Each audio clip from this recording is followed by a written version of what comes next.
ჩიპების უდიდესი კორპორაცია, ამერიკული კორპორაციის Nvidia-ს ღირებულება ბაზარზე ერთ დღეში დაახლოებით 600 მილიარდი დოლარით შემცირდა, დაახლოებით 17%-მდე დაეცა აქციების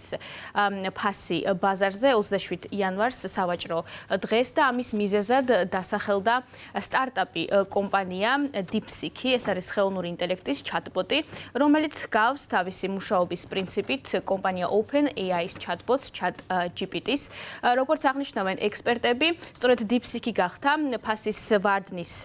მიზეზი. ეს არის ისტორიაში პირველი შემთხვევა, როდესაც ასეთი მასშტაბით დაეცა კომპანიის ღირებულების ფასი ბაზარზე, ინდივიდუალური კომპანიის ფასი. როგორც აღნიშნავენ ექსპერტები, კითხვას სვამენ ინვესტორები, უღირთ თუ არა მილიარდი დოლარის ოდენობის ჩიპებში ინვესტიციის ჩადება, მაშინ, როდესაც DeepSeek-ის ხელოვნური ინტელექტიც საკმარისად ეფექტიანად მუშაობს და უფრო იაფიც არის. ეს გახდა მიზეზი, როგორც აღნიშნავენ ექსპერტები იმისა, რომ დაეცა Nvidia-ს ჩიპების კომპანიის ღირებულება ბაზარზე, რაც შეეხება DeepSeek-ს, Apple-ის მაღაზიებში ამ გასულ უქმეებზე პირველი ადგილი დაიკავა. ამ ხელოვნურმა ინტელექტმა გაასწრო კიდევაც გადმოწერების მიხედვით ამერიკის შეერთებულ შტატებში, დიდ ბრიტანეთში და ჩინეთში ChatGPT-ს, ეს არის რეიტინგი, რომელიც გამოქვეყნდა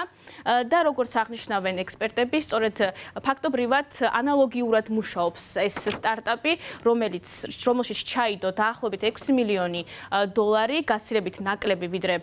სხვა ამერიკული კომპანიების მიერ შექმნილ ხელოვნური ინტელექტის მოდელებში, რომელშიც მილიარდობით დოლარი იდება და სოციალურ ქსელში ამჟამად განიხილავენ, რამდენად გავს და მუშაობს თუ არა საკმარისად ეფექტიანად DeepSeek-ი, როგორც ჩატბოტი. ზოგიერთი მომხმარებელი აღნიშნავს, რომ ის ChatGPT-ზე უფრო მეტად სწრაფიც არის კი, თუმცა ზოგიერთის თქმით, რაღაც კონკრეტულ ინფორმაციას უბრალოდ ეს ხელოვნური ინტელექტი აეძლევა, ძირითადად საუბარი არის ისეთ კითხვებზე, რომელიც შეეხება ჩინეთის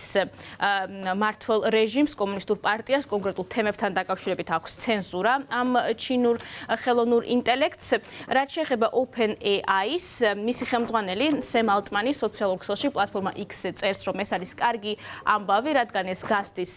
ჯანსაღ კონკურენციას ბაზარზე ხელოვნური ინტელექტის ინდუსტრიაში, ხოლო ამერიკის შეერთებული შტატების პრეზიდენტმა დონალდ ტრამპმა განაცხადა, რომ ეს უნდა იყოს გამოფხიზლების ნიშანი იმისათვის, რომ ამერიკის შეერთებულმა შტატებმა ამ ინდუსტრიაში გამარჯვება მოიპოვოს.